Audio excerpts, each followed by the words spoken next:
donde la instalación sea de un quirófano o casos especiales. Entonces, todas esas cosas se van acompañando de las reglamentaciones.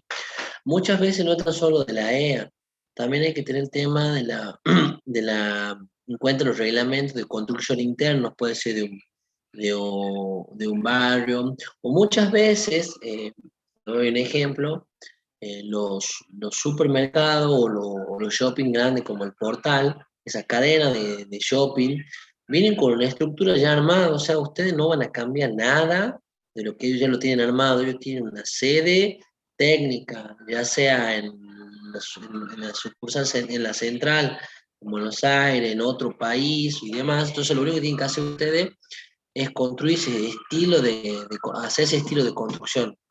Entonces, muchas veces le allanan los caminos y no tienen que proyectar tanto. Muchas veces, o muchas otras veces, ustedes van a tener que ser los proyectistas y tener en cuenta los criterios que nosotros hemos ido conversando durante el transcurso de esta primera etapa de la materia. Así que, bueno, en cuanto a lo que es normativa, diseño constructivo y demás, nunca se deja de aprender, porque no a todos nos toca hacer todos los mismos tipos de obra, tipos de ensayo.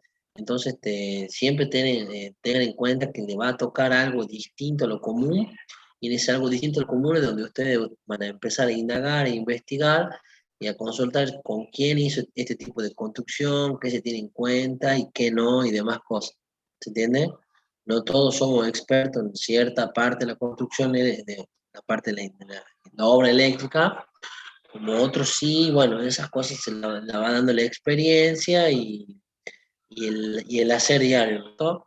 Así que, como les digo, esto es lo básico para que ustedes puedan proyectar una instalación eléctrica. Lo que ven acá, lo van a tener en cuenta para hacer una instalación eléctrica de 10 kilovatios o una de 600 kilovatios, ¿está? Se van a respetar los mismos conocimientos, ¿se entiende? Así que, bueno, le voy a compartir pantalla de lo último que queda. Va, acá.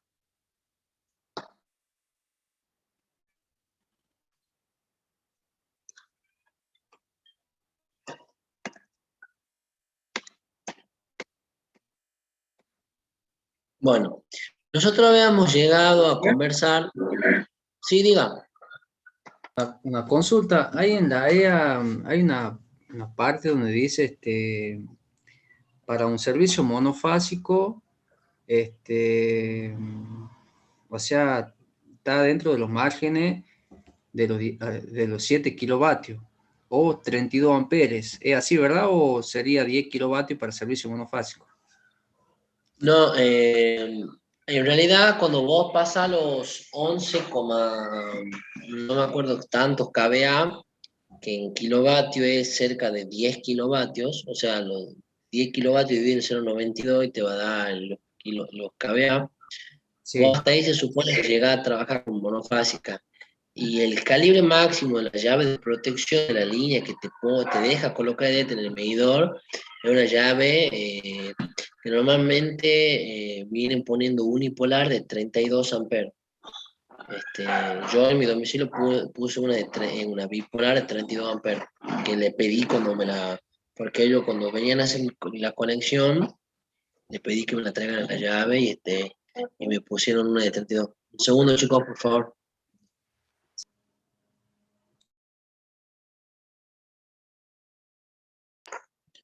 Bueno, disculpen chicos, en la necesidad está en la casa. Pero sí, es hasta 10 kilovatios o 32 amperes con calibre máximo la llave que te deja colocar con un cable de carga de 6 milímetros cuadrados. Si lo hemos conversado en la clase pasada de lo que era la cometida monofásica A4 y A6, ¿se acuerdan? ¿Por qué era A4 y por qué era Sí, A6? ¿Está? ¿Eso responde a tu pregunta, Aguilar? sí, entendido, ingeniero. Muchas gracias. No, de nada. Bueno, eh, entonces habíamos llegado hasta acá, teniendo en cuenta que según como sea, dónde vaya la canalización colocada, había una intensidad admisible de amperes en función del método que se coloca la cañería o la canalización. Y si iba un caño enterrado, por ejemplo, acá, o directamente iba el conductor enterrado. ¿Está? ¿Cómo iba variando todo eso? ¿Se entiende? Bueno. Después la normativa yo le hago un resumen de lo que queda de acá hasta el final. Habla sobre los dispositivos de maniobra, los tipos de protecciones contra sobrecarga, contra cortocircuitos. Ustedes que define por qué que la corriente de fuga debe ser menor a 30 miliamperes, que por eso el disyuntor debe ser para instalaciones eléctricas domiciliarias y en realidad para uso donde esté volcado la labor humana y también animal o de seres vivos, en realidad también contempla, debe ser de 30 miliamperes, porque después de los 30 miliamperes ya tiene otro efecto el paso de la corriente a través de un contacto directo e indirecto, ¿no es cierto? Entonces, eso es el resumen de lo que va diciendo la instalación, la normativa. Pero hay algunos puntos para tener en cuenta. Por ejemplo, el resumen de todo lo que habla acá, yo me voy a quedar con lo siguiente.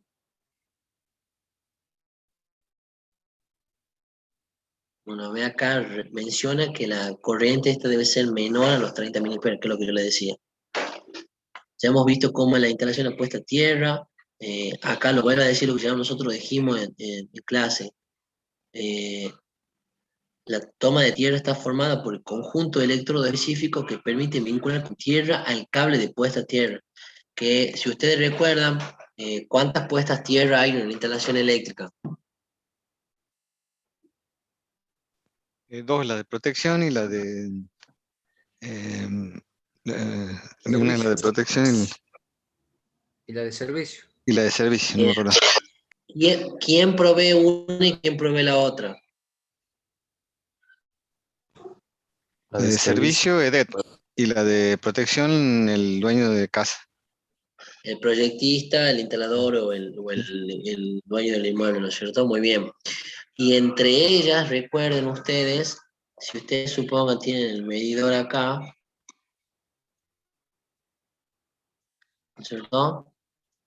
Tienen acá el medidor, y acá tienen el tablero principal o lo que sea, el tablero principal, entre este nivel del suelo. La puesta a tierra acá, ¿tiene un vínculo o no con esta puesta a tierra? La de servicio con la de protección. No, no tiene. No hay ningún vínculo. No hay vínculo entre la puesta a tierra de servicio y la puesta a tierra de protección. La puesta a tierra de servicio lo que hace es poner a tierra una falla en la línea de alimentación que pueda llegar a tener la distribuidora, ¿no es cierto? Y lo que hace esta puesta a tierra es poner a tierra, digamos, mandar las descargas ahí para lo que es toda la instalación eléctrica. ¿Está? Lo que dice acá es que se debe cumplir la unión entre en estos elementos debe realizarse con soldadura cupro-aluminotérmica, o si los componentes tienen la misma sección, pueden utilizarse los métodos de compresión oval o hexagonal. Es decir, ustedes lo mejor, normalmente, esta soldadura viene, yo tengo una jabalina acá al fondo, me la iba a traer, pero me olvidé. Esto es como, está la jabalina que tiene forma esférica, ¿no es cierto? Y tiene la punta, algo así como para poder hincarla, ¿no es cierto? Acá tiene una tuerca, que es la que hace la unión galvánica entre eso. Y es donde van a soldar. Y acá viene un conductor, ¿no es cierto? Que ese conductor es el que ya va soldado a la jabalina. Para que ustedes, muchas veces se la compra así, ¿no? Para que ustedes hagan el empalme entre este conductor y la puesta y el conductor de tierra de la instalación eléctrica, ¿no es cierto? La soldadura se la da acá, en la, en la tuerca esta que hace la unión, ya lo van a ver más, lo especifica más abajo. Y dice que otra cosa muy importante, se indica que el valor máximo permanente de la resistencia de puesta a tierra de protección debe ser menor o igual a 40 ohmios. ¿Está? Elevado, llega a aumentarse esta resistencia de la PAT, sea mayor a 40 ohmios, ya va a haber problemas. ¿Qué pasa si aumenta la resistencia puesta a tierra? Porque recuerden que hay dos conceptos distintos. Lo que es la resistencia puesta a tierra y lo que es la resistividad del terreno, la resistencia a tierra. ¿Tá? Son cosas distintas. ¿Qué era la...? Sí.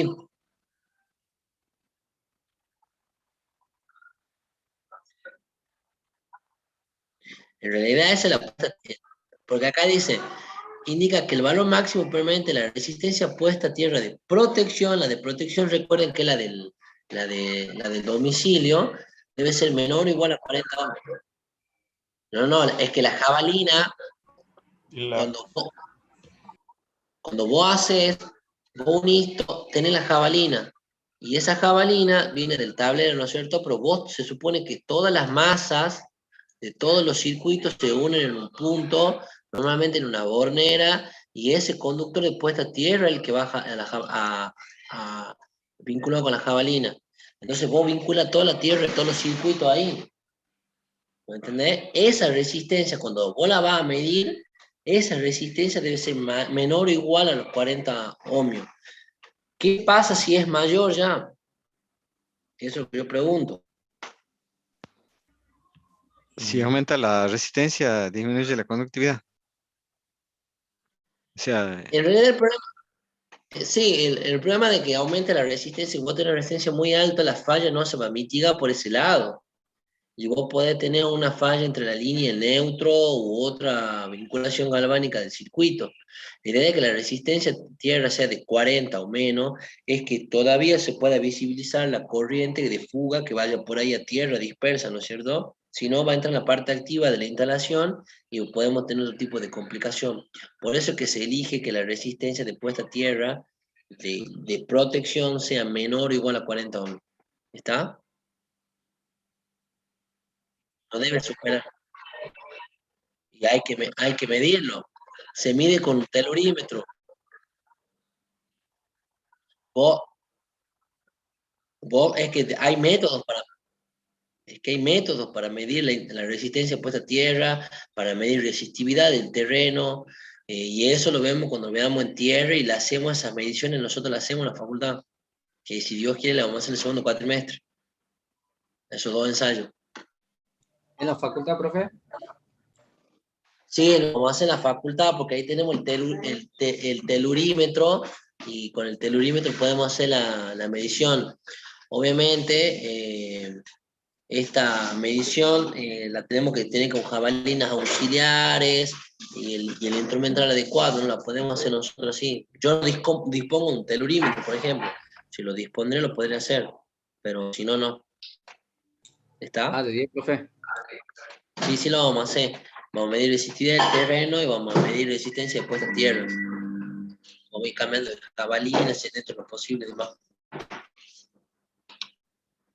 Bueno, esos son algunos puntos para tener en cuenta respecto a esto. Y es lo que yo les dije en algún momento. La sección nominal de los cables de fase, digamos, de línea de instalación, recuerdan que yo les decía que cuando la sección de la línea era mayor a los 16 milímetros cuadrados, ya empezaba a cambiar. Ustedes tenían, supongamos, la línea, el neutro y el conductor de protección. Si usted tenía una línea de 4 milímetros, el neutro también de 4 y el de protección de 4. Pero cuando ya pasaban a los 25 milímetros en la línea, a los 25 en el neutro, ya el conductor de protección era de 16 milímetros cuadrados, que es lo que dice acá. Cuando la sección es menor o igual a 16 milímetros cuadrados de la línea, que se entiende que va a ser la del neutro también, la sección del conductor de protección va a ser la misma que la de la línea y la del neutro. Cuando la sección de la línea y del neutro sea que esté comprendida entre 16 y 35, por ejemplo, el de 25, la sección del conductor de protección va a ser de 16 milímetros cuadrados. Y ya cuando la sección supere los 35 milímetros cuadrados, por ejemplo, vayamos 50 milímetros cuadrados, la sección del conductor de protección va a ser dividido en la mitad más 1, si es que está la designación comercial, o sea, va a ser 25. Por ejemplo, si nos vamos a una de 95, no me acuerdo si es 90 o 95, creo que la otra, de 50 pasamos a 70, 70, 95. Si dividimos 95. la mitad, 95, dividimos la mitad es 47,5, ¿no es cierto? Pero no existe una sección comercial de 47,5. Entonces pasamos a los 50. ¿Se entiende cómo se maneja esto?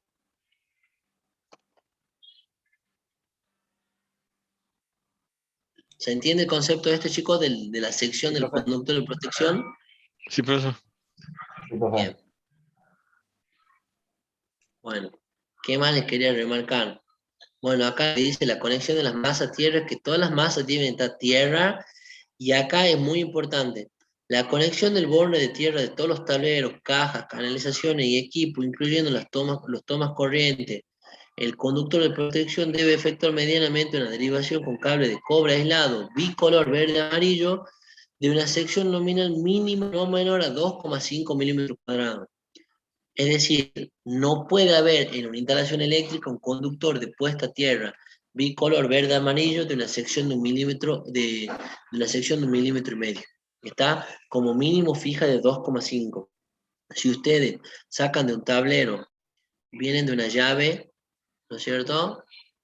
Vienen de una llave y sacan para un circuito de iluminación que sí permite, porque lo moviste la semana pasada, un conductor de 1,5. Está para la línea y para el neutro, siempre y cuando no hayan toma corriente. El toma, y esto entra en la canalización, ¿no es cierto? El conductor de puesta a tierra, que entra junto con esto, por más que la línea y el neutro sean de 1,5, debe tener por lo menos de 2,5 milímetros cuadrados de sección. ¿Está? En ese caso no se cumple lo que hemos visto arriba, de que la sección sea igual a la de las líneas. ¿Se entiende? Que la única salvedad de la reglamentación, porque después ya cuando sea de 2,5 para un toma corriente, va a ser de 2,5. Cuando yo quiero alimentar un aire acondicionado y los bornes de salida me dan 4 milímetros cuadrados, el de puesta a tierra también va a ser de 4 milímetros. ¿Se entiende? Pero lo que dice acá es importante es que la sección nominal no debe ser menor a 2,5 milímetros cuadrados. Es decir, que si usted encuentra un conductor de 1,5 milímetros cuadrados bicolor, que se supone que es tierra por el código de colores, eso no está permitido. Está porque dice que la sección menor es de 2,5. ¿Estamos, chicos? Sí, profe. Bien ahí. Bueno, y acá otra cuestión que es muy importante al momento de diseñar las protecciones de los cables y de los circuitos sobre todo. Protección contra las corrientes de sobrecarga. En todas las instalaciones debe ser previsto dispositivo de protección con el fin de interrumpir toda corriente de sobrecarga en los conductores de un circuito, antes que ella pueda provocar un daño por calentamiento a la aislación, a las conexiones, a las terminales o al ambiente que rodea los conductores. Ustedes alguna vez deben haber presenciado, deben haber escuchado que se ha prendido fuego, o se han quemado, o se han sulfatado algo, o sea, al principio de incendio algo, dos conductores activos en una instalación eléctrica, ¿no es cierto? Que muchas veces se da por una sobrecarga. ¿Qué es una sobrecarga? Es que consume más corriente lo que puede, circula más corriente por el conductor de lo que puede estar permitido. Que puede circular un tiempo, pero después de un tiempo prudente, ya el efecto Joule empieza a desprender calor, ese desprendimiento de calor quema la aislación y se unen dos partes activas de una instalación y se produce un cortocircuito, ¿no es cierto? Como es la conexión del vivo y el neutro. Entonces, en todo momento en una instalación eléctrica, y esto grábenselo porque es muy importante al momento de diagramar las protecciones, la característica de funcionamiento o operación de un dispositivo de protección de un cable contra la sobrecarga debe satisfacer la siguiente condición. IB debe ser menor o igual que IN y menor o igual que IZ. Donde IB es la corriente de proyecto, es lo que dicen ustedes, bueno, ¿se acuerdan cuando hemos diagramado que un circuito de iluminación iba a consumir, no sé, 3,2 amperes? Bueno, esa es la IB del circuito de IUG. Yo debo tener una corriente, una IN y una IZ. ¿Quién es IN? IN es la corriente nominal de protección del dispositivo de maniobra.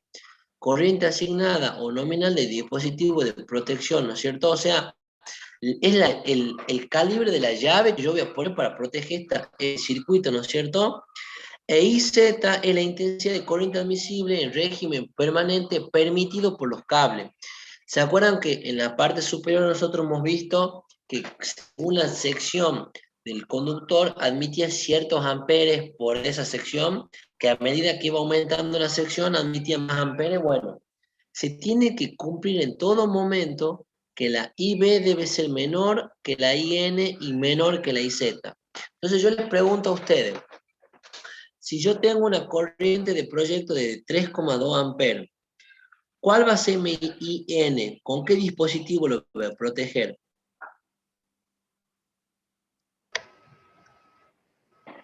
¿16 o 10? De 10 amperes está perfecto. Con la llave de 10 amperes, yo ya cumplo que IN es mayor que IB. Pero ¿quién es IZ? Me falta una IZ, que ¿quién es la IZ?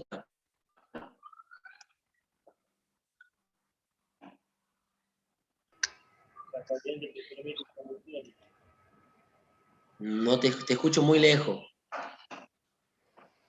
La corriente que puede circular por el conductor. Bien, y por ejemplo, ¿alguien se acuerda, según lo que hemos visto en la clase pasada, cuál es la intensidad admisible por el conductor? Por ejemplo, esto estamos hablando, le doy un ejemplo de un IUG, de un circuito de iluminación general, que nosotros podíamos admitir un conductor de 1,5 milímetros cuadrados. ¿Cuál es la intensidad admisible por un conductor de 1,5?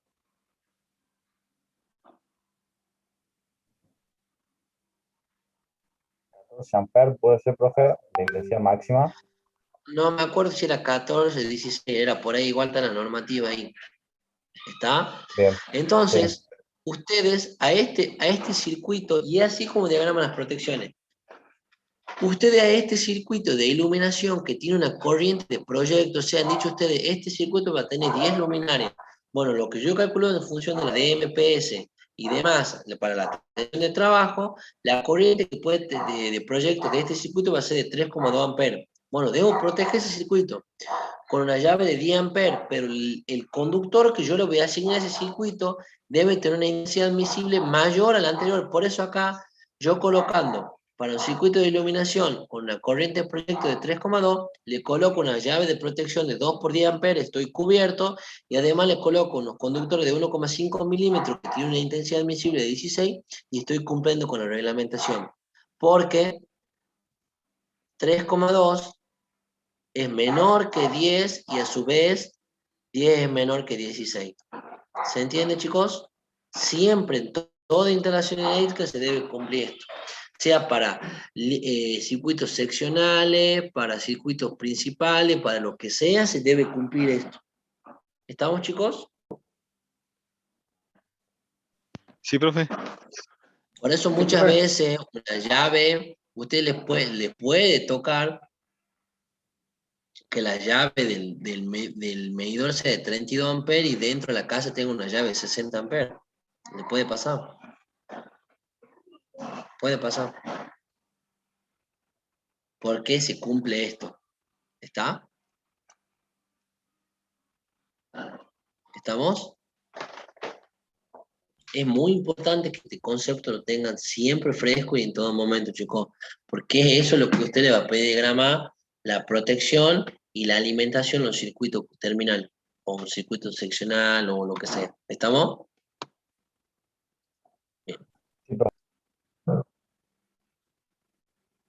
Respecto a los cortocircuitos, nosotros vamos a entrar después, porque acá lo que es la instalación eléctrica, nosotros vamos a ver el tema del cortocircuito modelo de, con el modelo de impedancia. El cálculo a través del modelo de impedancia. Ahí vamos a calcular corriente cortocircuito. Acá básicamente habla sobre la sección del conductor, que ustedes aumentando la sección del conductor pueden mitigar la corriente de cortocircuito. Pero eso lo vamos a ver nosotros en cortocircuito cuando veamos un modelo a través de modelo de impedancia. ¿Está? Lo que me interesa de acá en adelante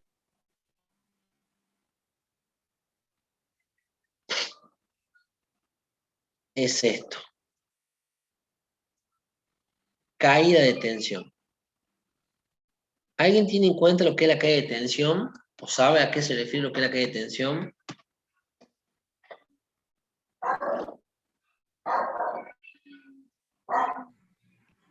En una instalación eléctrica, obvio, le digo, ¿no?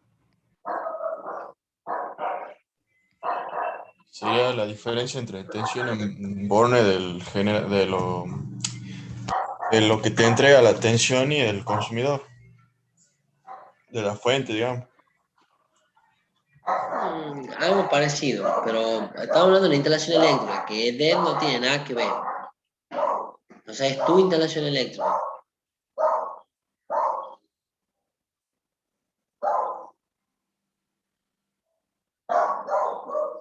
Ahí dice algo. ¿Qué será lo que hace referencia?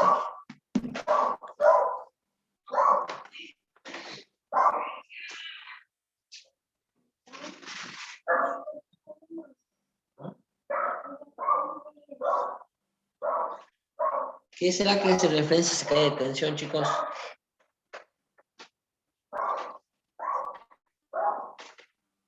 ¿A la caída de tensión en dónde? Ahí lo dice, miren. Ahí dice la normativa. Es la caída de tensión entre los bornes de salida del tablero principal y cualquier punto de utilización, sea un circuito terminal, lo que sea.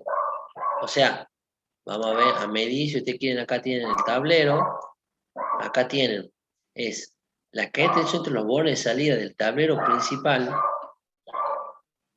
Ustedes se supone que tienen una llave, ¿no es cierto? Y acá, para una instalación monofásica, tienen 220 voltios, ¿no es cierto? Entonces, cuando van a medir acá la tensión en un circuito, sea que esté cercano, la idea es que acá estén los 220 voltios, ¿no es cierto? Que no se... Pero ustedes, siempre así, se mantienen los 220 voltios ahí, ¿sí o no? No. Depende de la distancia.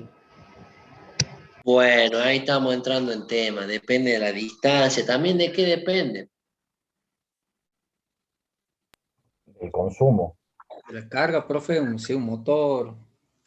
Bien, del consumo, ahí aparece la corriente. ¿De quién más depende? Del cable también, ¿no? Más bien, ¿de qué del cable? O sea, la sección. De la sección del cable, depende de todo eso. Porque ustedes saben que por acá circula una corriente, ¿no es cierto? Y el conductor tiene una resistencia, ¿se acuerdan que la resistencia es ρ por L sobre eso, ¿no es cierto? Entonces, al circular una corriente por un conductor, hay una resistencia y el I por L me da una caída de tensión, ¿no es cierto? Y esa caída de tensión, es lo que está planteando acá, y es lo que dice, para circuitos terminales de uso general o especial y específico, para iluminación, ese porcentaje no debe ser mayor al 3%, ¿está? Y ya para lo que es motores, puede ser el 5% en régimen o durante el transitorio, que es el arranque, que da el pico de 6-7 veces la nominal, puede ser el 15%, la caída de tensión. Entonces lo que está planteando esto es que quieren es que ustedes no tengan una pérdida de energía, sobre todo, porque esa caída de tensión se ve reflejada como pérdida de energía en los circuitos, ¿no es cierto? Entonces, ¿cómo se la puede calcular esa caída de tensión y cómo se la mitiga también?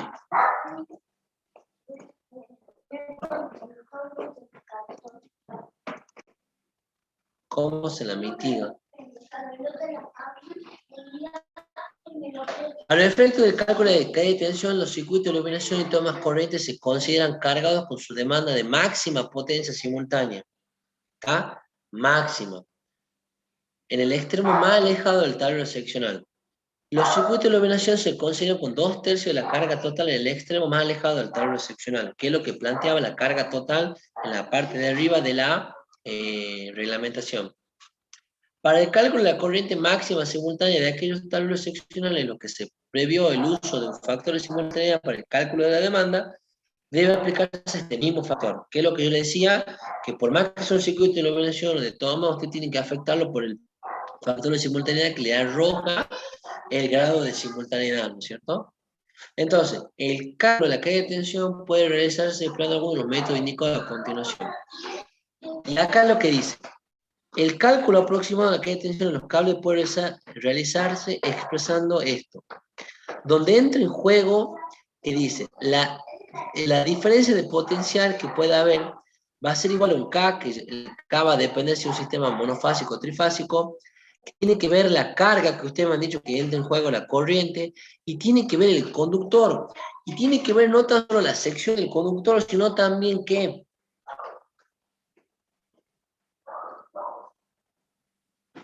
además de la sección del conductor, ¿el qué? Longitud, profe. La longitud tiene que ver el tema de la longitud del conductor, porque esos son, ¿qué pasa? Recuerden, esto no escapa más de electrotecnia, ¿no? Si R igual a ρ por L sobre S, ¿cómo hago para aumentar?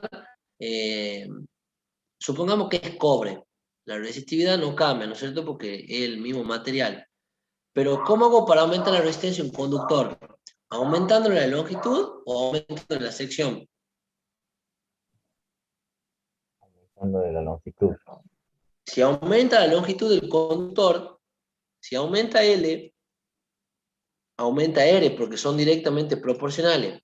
Ahora, si aumento la sección, disminuye R, ¿no es cierto? Y viceversa. ¿Por qué? Porque L es directamente proporcional a la resistencia de un conductor y la sección es inversamente proporcional. Entonces, ¿qué es lo que nosotros tratamos de buscar? Que esa resistencia del conductor aumente o disminuya. ¿Y por qué? Si aumenta, la tensión es menor en la resistencia del conductor. Si aumenta, ¿cómo? Si aumenta la resistencia, de la caída de tensión disminuye. No. Al contrario, si aumenta la resistencia, vos vas a tener, acuérdate que B igual a I por R. Si aumenta tu resistencia, ¿qué pasa?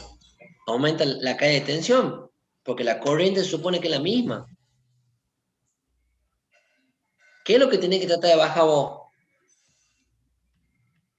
La resistencia. ¿De quién?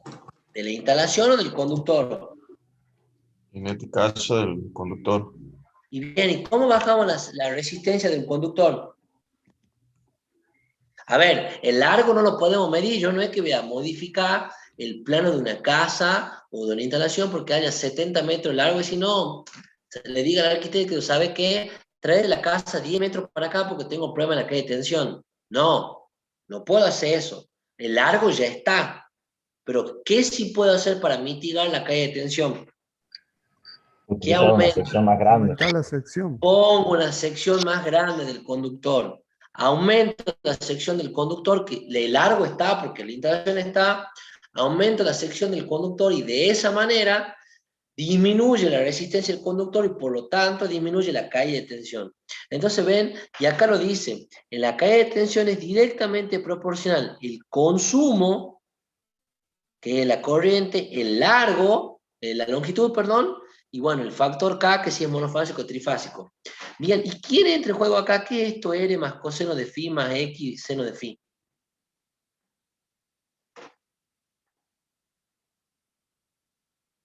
¿Eso está ligado a qué?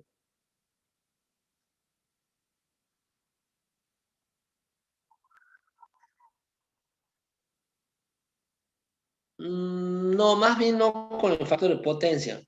Esto, denme un segundo, ya les muestro. Tengo un catálogo de conductores.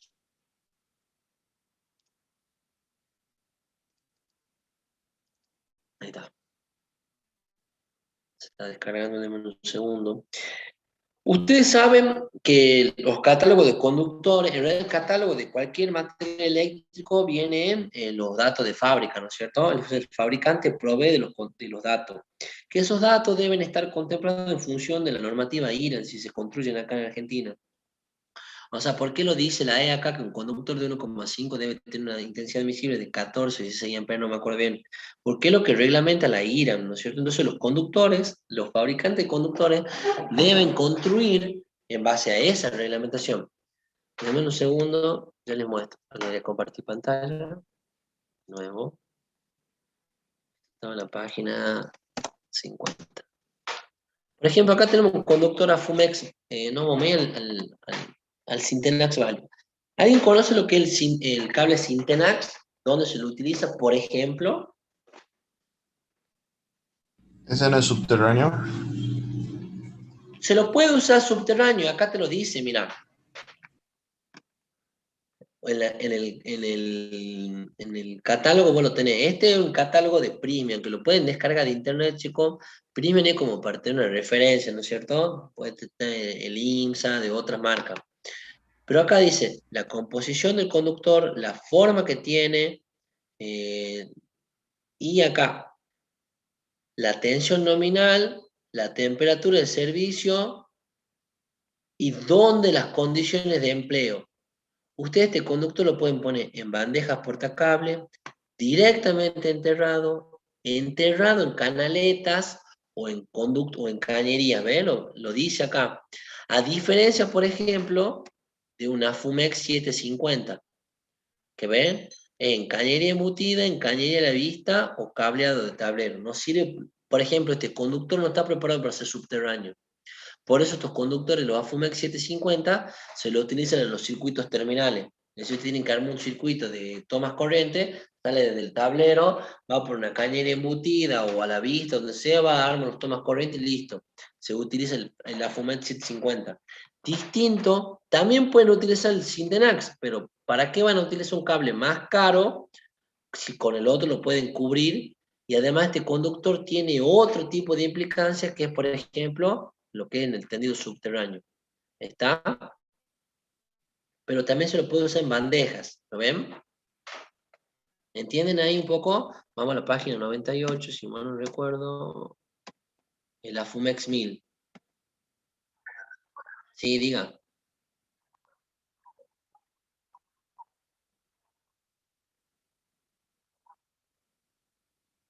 A ver. El de 2,5. Bueno, bienvenido a la Argentina. Sí, qué caro. El AFUMEX 750 de 2,5, un rollo de 100, vale 6.000 pesos, 600 más el metro. Una AFUMEX 750. Claro, sí. Está loco, está loco.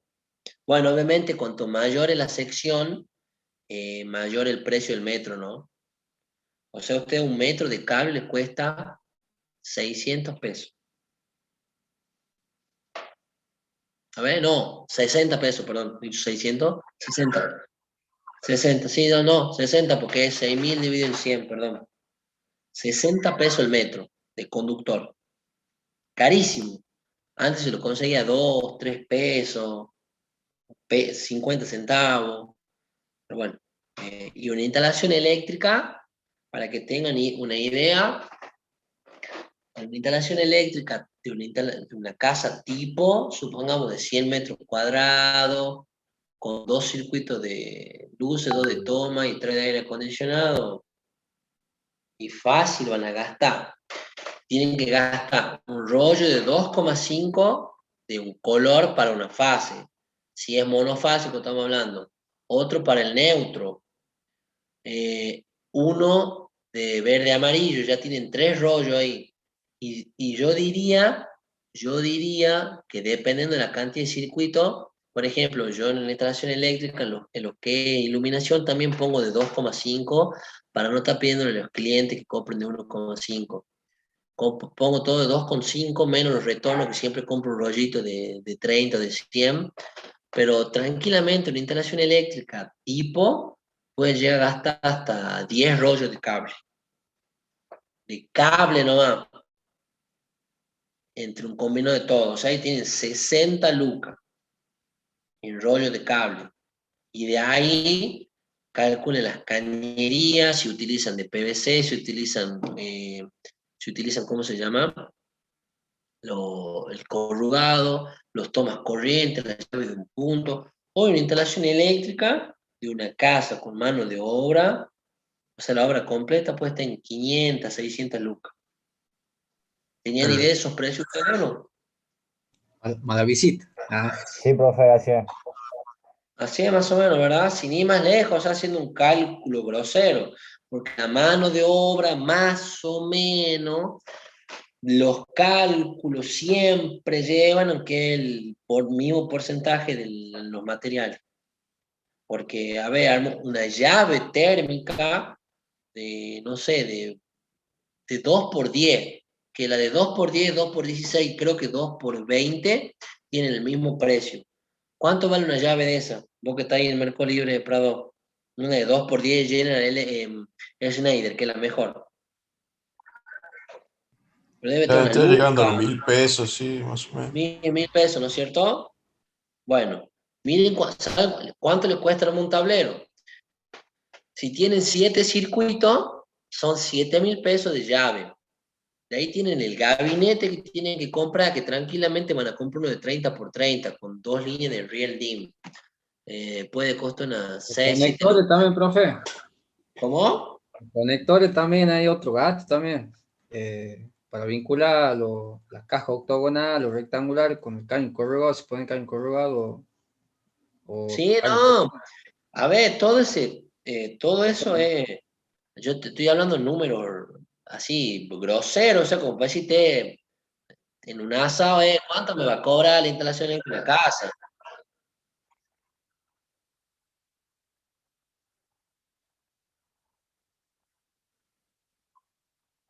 El de 2 por 25.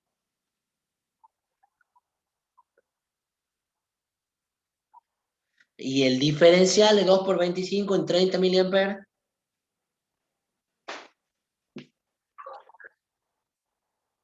2 por 40, bueno, que 2 por 25 puede costar un poco menos.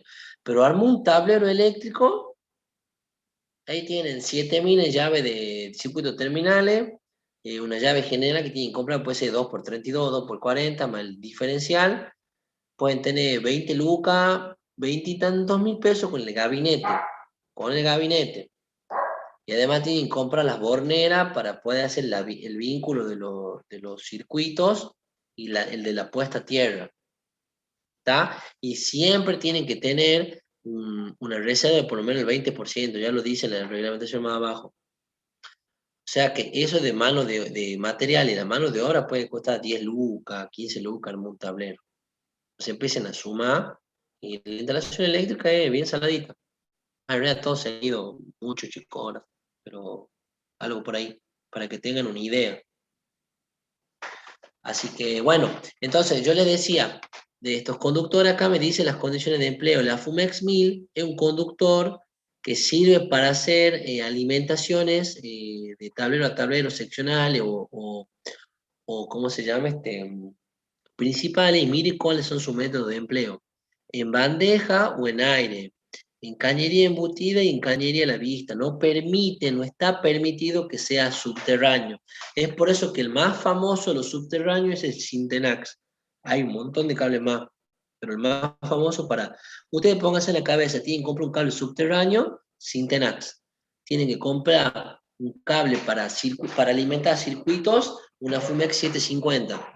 Y si tienen que comprar un cable para alimentar de cañerías seccionales, circuitos seccionales, que sea a la vista, en bandeja, tírense la Fumex 1000. ¿Está? Bueno, y acá en el catálogo, miren, características técnicas. Dice, la sección de 10 milímetros, por ejemplo. Entonces son cables unipolares, color marrón, ¿ven? Conductor, el diámetro del conductor, que muchas veces eso a nosotros nos interesa mucho porque nosotros trabajamos con la sección, pero les da los datos del diámetro del conductor, el diámetro de la aislación, el espesor de la envoltura, el diámetro exterior aproximado y demás. La masa la da en es kilométrica, es tantos kilogramos por kilómetro. Y lo que es la resistencia eléctrica, dice máxima 90 grados centígrados y 50 Hz, me la da en ohmio por kilómetro. Dice que tiene tanto ohmio por kilómetro. O sea que si tiene 2,34 ohmios por kilómetro, en un metro deberían dividir eso en 1000. Y eso me quedaría 0,00234 ohmiometros. ¿Está? Y acá me da la reactancia. ¿Lo ven? Entonces lo que se hace directamente, cuando ustedes van a calcular la caída de tensión, a esto, a la resistencia, esta resistencia es, miren lo que dice acá, K es la constante, es 2 para los sistemas monofásicos y raíz de 3 para los sistemas trifásicos, es lo que yo le decía. Y la intensidad de corriente de línea en amperes, ¿no es cierto? Que es la corriente de proyecto que ustedes están manejando.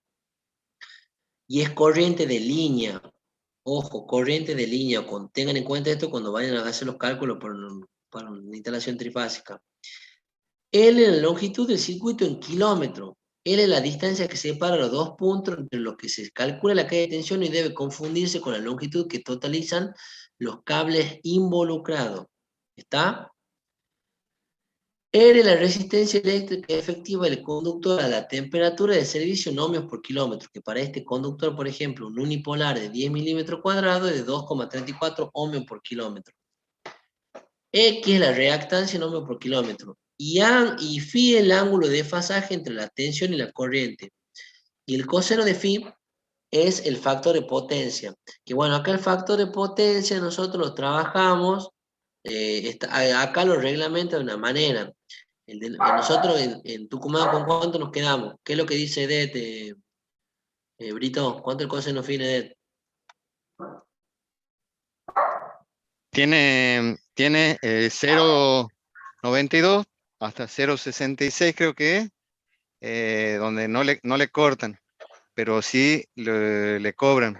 Lo Y después penaliza. tiene el de 0,66 hacia abajo, que ese les da la facultad de cortar. Bien, O sea, te explico lo que lo pueden dice. suspender el servicio por un coseno phi inferior a 0,66. Ustedes tienen, para que lo que no se acuerden, la aparente, la activa y la reactiva. ¿No es cierto? A medida, el coseno phi. Alguien que me haga el arco coseno de 0,92. Creo que esto era para que se calcule el ángulo. Alguno que tenga un calculador ahí cerca. Arco coseno de 0,92. Para calcular el ángulo. 23 grados. 23 grados, ¿cierto? Bueno. Para 0,92 acá tengo 23 grados. ¿Qué pasa si el coseno phi disminuye? Por ejemplo, se va a 0,7. ¿Cuánto para el ángulo para eso? 45 aproximadamente. Bueno. Entonces, vamos y marcamos. La potencia, la P sigue siendo igual. ¿Lo ven? El que ha aumentado ahora es el ángulo que se ha ido a 45. La P sigue intacta, lo que ha aumentado es la carga reactiva. ¿Y qué pasa con eso? Lo ideal es que S se asemeje, la activa, que es la que el que me da el triángulo de potencia, sea lo más posible la aparente sea lo más parecida a la activa, que la activa es la que facture Det. Por eso ellos se fijan tanto en el coseno phi, porque los kilovatios ustedes lo van a tener igual, pero el problema son cuánta reactiva tienen, porque ahí varía el ángulo. A medida que disminuye el coseno phi, a medida que disminuye, aumenta el ángulo de desfasaje, ¿no es cierto? Y eso es lo que quiere controlar. Dice, hasta cierto punto nosotros estamos en pérdida, con un coseno phi 0,92, con un ángulo de 23, bancando, ¿no es cierto?, partes reactivas. A medida que baja el coseno phi, aumenta el ángulo de desfasaje, por lo tanto se le inyecta más reactiva a la red, y la potencia que debe entregar es mayor, debe entregar más aparente para tener el mismo consumo de activa. Y ese es el problema, que ellos tienen que invertir más, compran más activa, porque lo que compran es activa, para entregar el mismo servicio aparente, para entregar el mismo servicio de activa. Ese es el problema del coseno phi. ¿Está? Por eso nosotros tenemos que reglamentarlo. Y acá cuando vayamos a hacer el cálculo, el coseno phi ya lo marcamos con 0,92. Y para sacar el seno de phi, bueno, hacen el seno de 23 y lo reemplazan en la fórmula. ¿Se entiende, chicos? Creo que también vamos a hacer un trabajo práctico de coseno de phi, cómo corregirlo. Y a todo esto, ¿ustedes saben cómo corregir el coseno de phi? Capacitor. Capacitor. ¿Dónde se colocan los Un capacitores? banco de capacitores. Bueno, sí, en realidad el banco de capacitores va en una instalación importante. Si Cuando de ustedes una tienen- casa lo puede conectar en un toma. Sí, en realidad lo ideal en una casa es que ustedes coloquen un tablero aparte, o en el mismo tablero que dejen una reserva casualmente para eso, donde lleva un circuito especial que por lo menos de 6 de 10 amperes, dependiendo de la reactiva que tengan, y colocó el capacitor que normalmente va entre 1,5 y 2,5 kVA reactivo, según lo que le toque la instalación, y ese va conectado al vivo y el neutro de la instalación. ¿Para qué? Para compensar la carga de reactivo, ¿no es cierto? Y que disminuya. Lo que hace el capacitor es meter a la reactiva para abajo, ¿no es cierto? Entonces hace que baje el coseno de phi, el ángulo, y por lo tanto sube el coseno de phi. ¿Está? Pero lo ideal es que sea en un tablero aparte. Muchas veces pone un tablerito de una llave de 8 polos y se lo pone la térmica ahí con el capacitor y demás. Hace más o menos. Que hoy en día, si ustedes lo llaman para corregir el coseno de phi en una instalación eléctrica, ¿qué es más barato? ¿Arreglar corregir el factor de potencia o pagar la penalización de... ¿Alguien tiene idea? La penalización no es muy cara. Yo creo que es más barato pagar la penalización. Cuando EDET se ponga las pilas y quiere empezar a cobrar mucho por la penalización, ya va a ver cómo va a haber laburo para todo. Porque ahí van a necesitar empezar a corregir el factor de potencia. Obviamente, ustedes lo ideal es que dejen en una instalación la reserva para todo eso, para poder corregirlo. Porque no saben qué tipo de carga le pueden ir. ¿Cómo? Mira, tengo idea que no. En la facturación no he visto nada de eso, sobre todo. Veo muchos ítems, pero no he visto nada de armónica. ¿Hay algo de eso, Brito? No, de armónica ¿Facturación? no dice nada, incluso el reglamento general de prestación de servicio no dice nada de eso. O sea, Pero eso no afecta al contempla factor de así potencia. en la parte de calidad de servicio, sí dice, bueno, menciona algo, pero no hay ningún cargo relacionado con eso.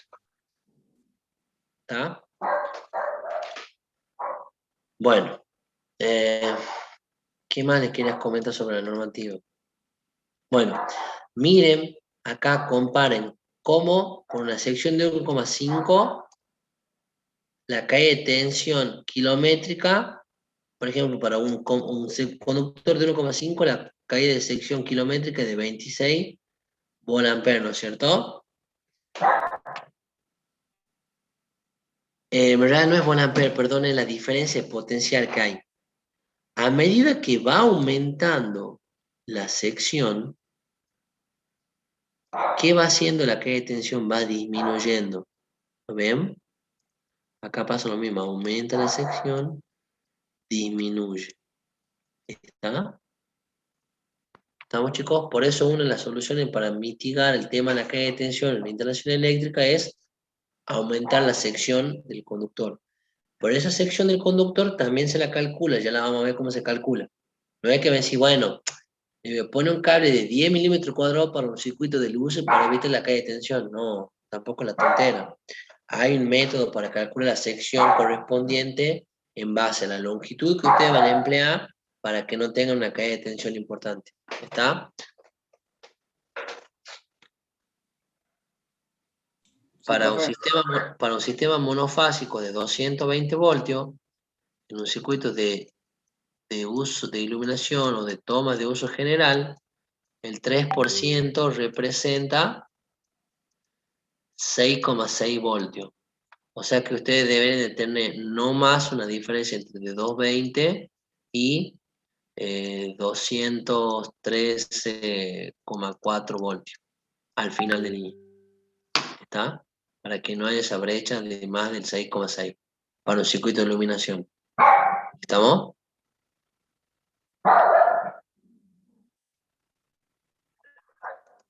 Bien.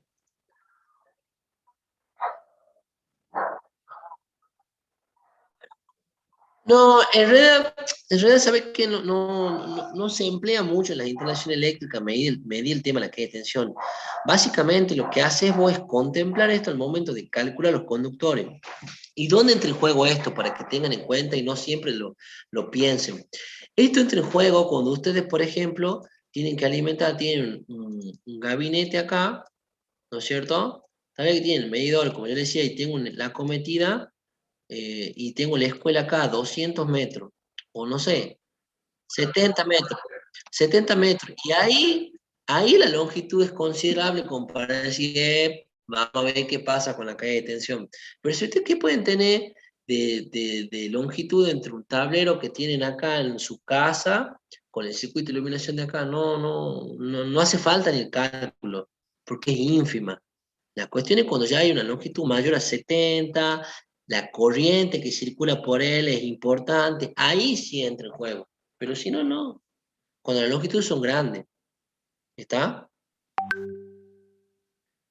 Normalmente este cálculo de caída de tensión ustedes lo van a hacer en quinto año en la parte de distribución con el ingeniero Juan Carlos Gallo. Todavía sigue enseñando eso. Y ¿qué pasa en la escuela de línea? Usted tiene un trafo. ¿Qué pasa ahí al final? ¿Cómo? ¿Qué asignatura es? En generación, transmisión y distribución.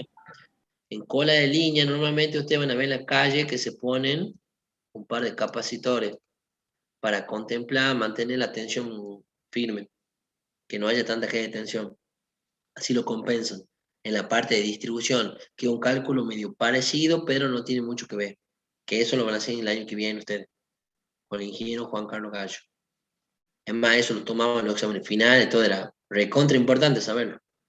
Obviamente uno con el tiempo va, por ahí si no está en el rubro, pierde la práctica o los conocimientos de algunas cosas, pero sé cómo se lo corrige.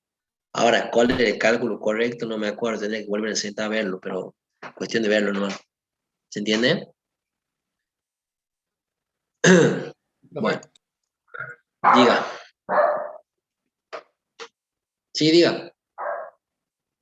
Sí, profe, no entendí. Ah, bien, bien. Bueno, con respecto a los tableros eléctricos, no hay mucho que decir. Acá más bien pone el nombre de cómo se llaman los tableros, que es un gabinete para medición, que es un tablero principal, que es un tablero seccional, un tablero seccional general, un tablero subseccional, cosas como esas que me quisiera que usted lo pueda leer de otra manera, digamos, pero no tocarlo de lleno. Lo que sí me gustaría ver por último, hay algo que le quería mostrar.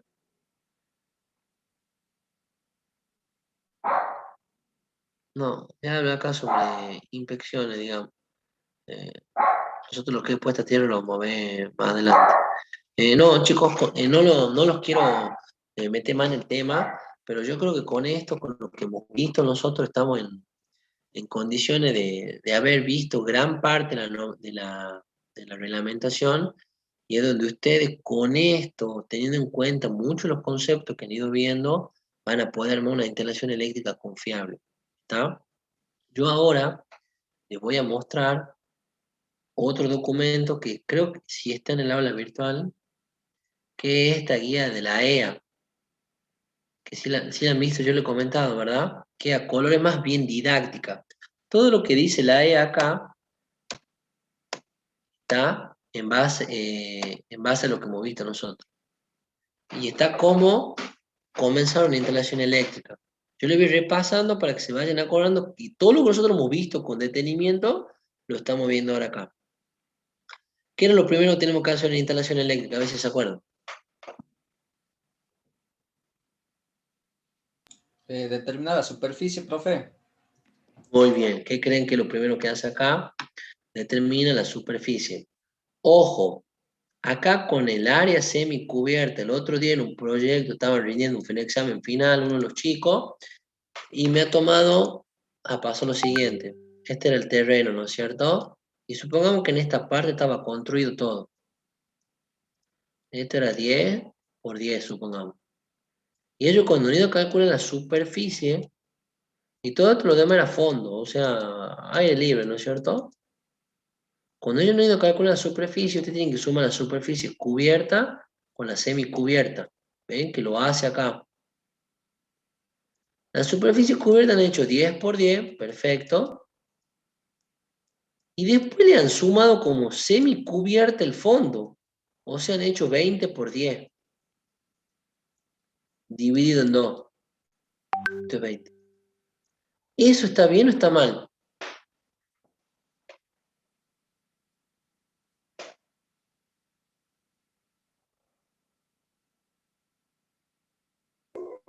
Está mal, ¿Por qué? porque las superficies semicubiertas son de los balcones. Balcones, galerías, algo que no está cubierto del todo. Este concepto obviamente a ellos le tiró una superficie con un grado de electrificación allá arriba elevado para una casa común y corriente, y los cálculos obviamente le han fallado del todo. Miren cómo han empezado de mal el proyecto. O sea, todo lo demás que han hecho estaba bien, pero han fallado acá. Las superficies semicubiertas, chicos, son galerías, balcones, cosas que no están con los cerramientos del todo. Esas son las superficies semicubiertas. ¿Y que por qué se dice semicubierta? Porque no está cerrada del todo, entonces esa superficie se la calculan. Si este banco tiene 1 por 4, se hace 1 por 4, es 4 metros cuadrados, lo divido en 2, me da 2 metros cuadrados, que es lo que hace acá. ¿Lo ven? Que nosotros ya lo hemos conversado esto en clase. Miren ese error que han tenido los chicos, estaban riendo en un examen final. Obviamente lo mando a Barreno, pero bueno. Y acá la calcula. Después entra con el grado de electrificación, ¿se acuerdan? Según la superficie, acá le da 96. O sea que con 96 tiene que entrar acá un grado de electrificación medio. Y para el grado de electrificación medio dice que la de PMS debe estar comprendida entre 3,7 kVA y 7 kVA. ¿Está? Obviamente, esto no se nos va a dar a nosotros nunca. Una instalación eléctrica, usted tiene en promedio por arriba de los 12 kVA, teniendo 3 circuitos de toma, de aire acondicionado, 2 de toma y 2 de luces o algo así. Ya me da muy por encima. Son muy pocas las instalaciones que son monofásicas ya hoy en día. ¿Está? Por eso, esto trabaja hasta los 11 kVA, que es la instalación monofásica. ¿Está? Después de eso, ya saltamos a la instalación trifásica. ¿Está? Bueno. Le explica cómo entra, con el grado de electrificación, va ubicando las referencias, una boca de iluminación, una boca, un aplique, una TUG, una TUE que para los aire acondicionados, un interruptor de un efecto, de dos efectos, de combinación, una columna montante, que quiere decir cuando sube hacia el primer piso, una alimentación desde el tablero principal hacia el sección, se la simboliza así. Bueno, y acá están los puntos mínimos de utilización. ¿Se acuerda que hemos visto en función del grado de electrificación y la sección que nosotros, y de la superficie que vamos a cubrir? Bueno, acá está, si un grado de electrificación mínimo, tiene que haber una boca cada 18 metros cuadrados para una IUG, que se repite lo mismo, sea cual sea el grado de electrificación. El problema es cuando ya empiezan otros tipos de ubicaciones y aumenta la sección. ¿Está? no la sección, perdón, la superficie. La superficie. Entonces ustedes tienen que hacer, es decir, bueno, voy a ver el dormitorio. ¿Cuántos metros cuadrados tiene un dormitorio? Bueno, tiene 10 metros cuadrados. Y acá dice que tiene que haber un punto mínimo según por cada 18 metros cuadrados, o sea que con una boca acá en una superficie de 10 metros cuadrados, estoy suficiente con una sola boca. Sea cualquier sea el grado de electrificación, con una sola boca estoy bien. Con 2 tomas también corresponde, y bueno, obviamente va a ir uno de aire acondicionado que no se exige, pero todos sabemos que en una habitación tenemos que dejar previsto un aire acondicionado. ¿Ah? Como les digo, esta normativa está en base a todo lo que nosotros hemos visto este resumen así todo pintoresco, más bien didáctico, resume todo lo que nosotros hemos visto en la normativa, pero las cosas importantes, no todo. ¿Está? Bueno, acá les va mostrando cómo va cambiando el tema de la superficie de las habitaciones y demás. ¿Qué más les muestro? Acá.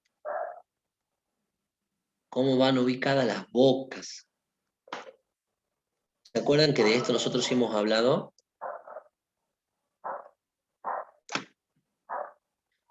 Que por lo menos la distancia mínima entre el eje de una bacha y la arista inferior de un toma, o de una llave, o de lo que sea, debe ser 40 centímetros como mínimo. Obviamente respetando que desde la última arista de la bacha hasta la caja tiene que haber 15. Si usted tiene una caja acá de 1,20 m de largo, quiere decir que acá hay 60, ¿no es cierto? Imagínense si ponen a 40 acá, le va a quedar en medio de la bacha, como ese meme que hay, y no va a cumplir con la reglamentación. Entonces lo que dice es que por lo menos tiene que haber 40. Y además debe haber 15 desde la última arista de la bacha hacia la medición de la caja. O sea que acá por lo menos tiene que estar, si una bacha de 1,20, tiene que estar 60 que llega a la última arista, y 15 más, por lo menos a 75 centímetros de distancia del eje de la bacha. ¿Entienden eso, las distancias mínimas? Sí, Y profe. también de la mesada tiene que haber por lo menos 10 centímetros de alto, desde la arista inferior de la caja. Está acá la normativa, explica todo lo que estaba en letras chiquitas en la normativa, por eso no me he detenido, está acá. ¿Está? Está todo bien explicadito. Entonces, con esto ustedes van a... ¿Cuáles son las zonas húmedas de un baño? ¿Alguien se acuerda? Yo doy un ejemplo de un baño, del baño donde vivía yo. ¿Qué había contado? ¿Se acuerdan?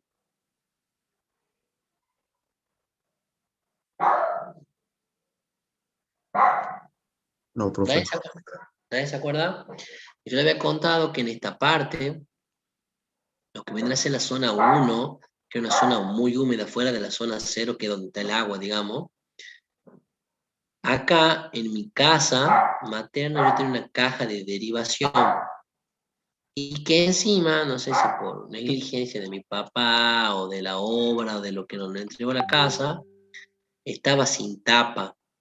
Entonces, con mi hermano, siendo chico, habremos tenido 5, 6 años, qué sé yo, de acá, muy salvaje, caía a la ducha, y ¿qué hacíamos nosotros? Tenemos la mejor idea de cargar un vasito con agua y meta a tirarle a la caja acá. Obviamente somos niños, ¿no es cierto? En ese momento éramos niños. Que íbamos a saber que, no sé, gracias a Dios la legislación funcionó muy bien y demás. Es por eso lo que dice la reglamentación, en esta parte de zona húmeda no debe existir ningún cable activo que vaya. Y lo dice acá. En la zona 0, que es la de la bañera, se puede inundar. En la zona 1, un cilindro que se extiende verticalmente de 2,25 metros desde el fondo de la bañera. O sea, que de acá tiene que haber 2,25 metros, un espacio volumétrico, no tiene que haber nada. ¿Está? Ya en la zona 2 puede haber algo. Puede haber algo. Un aplique, cosas como esa. Tal vez que en el techo. Ustedes sí pueden tener acá un centro que ilumine. Esperen un segundo, chicos.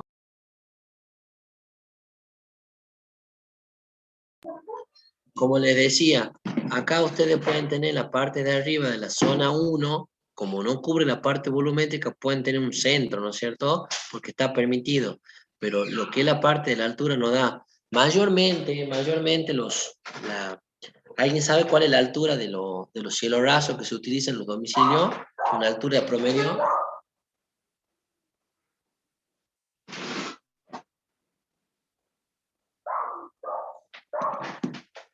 ¿Alguien sabe cuál es la altura promedio de un cielo raso en un domicilio o en cualquier tipo de construcción? No, profe, pero 2 metros. 2 Sí, metros algo. 20, 2 metros 30, 2 metros 40 más o menos, es lo que se estila. Entonces, exactamente, normalmente los marcos a la puerta llegan a los 2,08, entonces 30 centímetros más da cerca de 2,40. Entonces, sí está permitido colocar una bócada de iluminación arriba sobre de la zona 1. Entonces, eso es lo que yo le decía. Ya acá en la zona 3 pueden trabajar tranquilos, que normalmente acá va la bacha, qué sé yo, acá está el inodoro y demás. Y acá tienen un centro, acá tienen un toma corriente para afeitarse, para que las chicas se planchen el pelo, qué sé yo, ¿no es cierto? Entonces, todo eso está permitido. Está relacionado por volumen. ¿Está? O sea, son cosas tontas que ustedes tal vez que no la tienen en cuenta y están reglamentadas. ¿Estamos? ¿Ven? Es lo que les digo yo acá. ¿Ven? Vendría a ser esta la zona, acá sería la zona 0. Acá la zona 1, ay, perdón, la zona 1 hasta acá, y acá todo esto, la zona 2, y acá la zona 3. ¿Lo ven? Bueno, ahora entienden el porqué de muchas cosas. Ustedes sí pueden poner un centro ahí si quieren. Y esto también tiene que respetar desde acá por lo menos 40 centímetros. Si va sobre la mesa, tiene que estar por lo menos 10 centímetros. Se respeta prácticamente lo mismo. ¿Está? Bueno, acá chicos tienen como ustedes para revisar todos los diseños de cómo van ubicadas las bocas. La verdad que no los quiero ver uno por uno para que ustedes los traten de entender. ¿Está? Cómo van ubicados todos. Todo lo que hemos visto nosotros está en resumen acá. Cómo se van ubicando los conductores, todo. Diseño de un croquis. Así que por favor yo le voy a pedir a ustedes que vean esto también, porque algo de esto le voy a agregar al trabajo práctico número 1. ¿Está? Porque este es un resumen un poco más, mejor visto, porque tiene infografía, para que ustedes puedan completar el trabajo práctico número 1. Esto, chicos, está en el aula virtual, así que por favor lo revisen. ¿Está? Quiero que negociemos. Yo quiero que ustedes pongan, les quiero hacer presentar el trabajo práctico número 1. Me gustaría que el jueves se sienten y trabajen con esto en el horario de clase. El martes que viene feriado. El jueves me gustaría empezar ya la semana que viene. No quiero empezar con un tema nuevo sin que termine el trabajo práctico. Entonces, me gustaría que, si no la próxima semana, la otra ya empezar con la acometida monofásica o el reglamento de prestación de servicio. Entonces, quiero que pongamos un plazo para lo que es el trabajo práctico número 1. Si el jueves tenemos clase, que yo creo que lo voy a dejar a ustedes para que, en realidad, para que continúen con el trabajo práctico, que sé que muchos están atrasados, no le están prestando atención, y continúen la semana que viene. Es muy posible que la semana que viene vence el trabajo práctico número 1. No sé qué día, pero es muy posible. Así que por favor vayan tomando carta en asunto y respetando todo lo que dice la reglamentación de la presentación, que tiene que ser un formato en PDF. Ayer tenían que entregar práctico los chicos de integración eléctrica 1, me mandaban fotos a las 12 de la noche, que obviamente les clavo el visto porque no un horario para escribir, donde me decían que no pueden hacer entrega del trabajo práctico, y obviamente no pueden hacer entrega porque eran entrega un Word, y el formato permitido un PDF. Yo ahí en la tarea le especifiqué un link de dónde pueden ustedes convertir. Si lo tienen en Word, lo pueden convertir en PDF, o si lo tienen en JPG, que es una foto, lo pueden convertir en PDF, todo para convertir en un solo PDF y unirlo. Así que por favor respeten eso, porque a mí se me hace más fácil la corrección a través del aula virtual. ¿Está? Profe, el jueves podría agregar más preguntas, ¿verdad? Y la semana que viene, usted estima que ya. La semana que viene lo van a entregar, no sé qué día. No Perfecto. sé qué día. O sea, no, yo no quiero que ustedes, cuando yo les diga la semana que viene, el miércoles, porque el martes es feriado, Chicos, el viernes se entrega. Ustedes digan, profe, no. Yo les voy avisando desde ahora. O sea, que ustedes tienen prácticamente un fin de semana largo, medio cortado, tienen el jueves para avance en clase, como para que se pongan al día con el trabajo práctico. No quiero que, lo que quiero evitar es esto, que ustedes digan, profe, nos da poco tiempo para el trabajo práctico. En realidad no les vengo dando poco tiempo, lo venimos haciendo hace un mes. Si ustedes se han sentado en el horario de clase que yo les destinaba a ustedes para que hagan el trabajo práctico y lo contestaban, ya tendrían que estar al día en trabajo práctico. Así que, por favor, la semana que viene es muy posible que sea la fecha de entrega. ¿Qué día, en qué horario? No lo sé. Pero es muy posible que la semana que viene sea. ¿Está? Ok, perfecto. Bueno, chicos, estamos en contacto para el día jueves. Yo les voy a agregar algunas preguntitas para que lo vayan resolviendo y la semana que viene vemos cómo hacemos. ¿Estamos? Gracias, profe. Chao, Muchas gracias, chicos. profe. Tengan buena semana. Buenas Hasta noches. luego. Hasta luego. Hasta luego, profe.